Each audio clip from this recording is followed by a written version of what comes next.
क्रमैश्च विश्वैश्च परं विधानम् वेत्त्वासि वेदं च परं च धाम तया ततं विश्वमनन्तरूपम् ध्याये नित्यं महेशं रजतगिरिभं शारुषण्डावकंशं रत्नाकल्पजलंघं परशुनिगवरा व्रीहिहस्तं प्रसानं पद्मासिमन्तास्तुतममरगणै व्यग्रकीर्तिवशानं विस्वैरं विसवन्तं दीक्षितभयहरं पंचभक्तं विनेत्रं।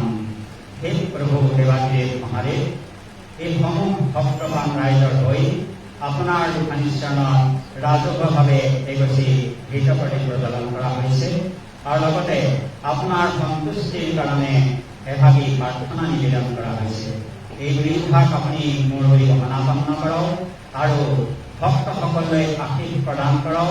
সেই আশীষৰ দ্বাৰাই ভক্তসকলে যি সংকল্প লৈ আপোনাৰ দুখানিচৰণলৈ আহিছে তেখেতসকলৰ মনৰ সৎ সংকল্প সিদ্ধি হওক, গৃহে গৃহে শান্তিৰ প্ৰতিষ্ঠা হওক, পৰিত্ৰাণ ব্যাধি ভাগৰ পৰিত্ৰাণ কৰক, গৃহকন্দল দূৰ কৰি ভূমিবিবাদ নিষ্পন্ন কৰি বাকৃদ্ধাৰী ৰোগৰ পৰা পৰিত্ৰাণ কৰি কৰ্কট ৰোগাৰী ৰোগৰ পৰা পৰিত্ৰাণ কৰক, বাতবিষাদী ৰোগৰ পৰা পৰিত্ৰাণ কৰি নেত্ৰ ক্ৰিয়া উদৰ বেদনা পাদ বেদনাদিৰ বেদনাৰ পৰা মুক্ত কৰি বহৰিষ্ঠাৰী দীপাপৃষ্ঠাদি ৰোগৰ পৰা পৰিত্ৰাণ কৰি ভগৱন্তৰ চৰণত খেলিলে যি ফল পায় সেই ফললৈ ভ্ৰমণ কৰি ভক্তসকলৰ মনৰ সৎ সংকল্প সিদ্ধি কৰি কৃপা কৰিব প্ৰভু।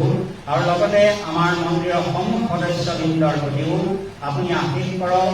সেই আশীষৰ দ্বাৰাই আপোনাৰ দুখানিচৰণত যদি কৰ্ম কৰোঁতে কোনোবাখিনি আমাৰ দোষ হৈ গৈছে সেই দোষখিনি খণ্ডন কৰি আপোনাৰ সন্তান বুলি আপোনাৰ চৰণত কৰ্ম কৰিবলৈ শৰীৰ শক্তি হৃদয় শক্তি দি সৰ্বতোপ্ৰকাৰ মংগলময় কৰি কৃপা কৰিব।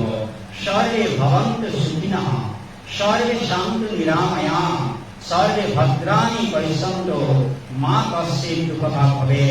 ওম শান্তি ওম শান্তি ওম শান্তি।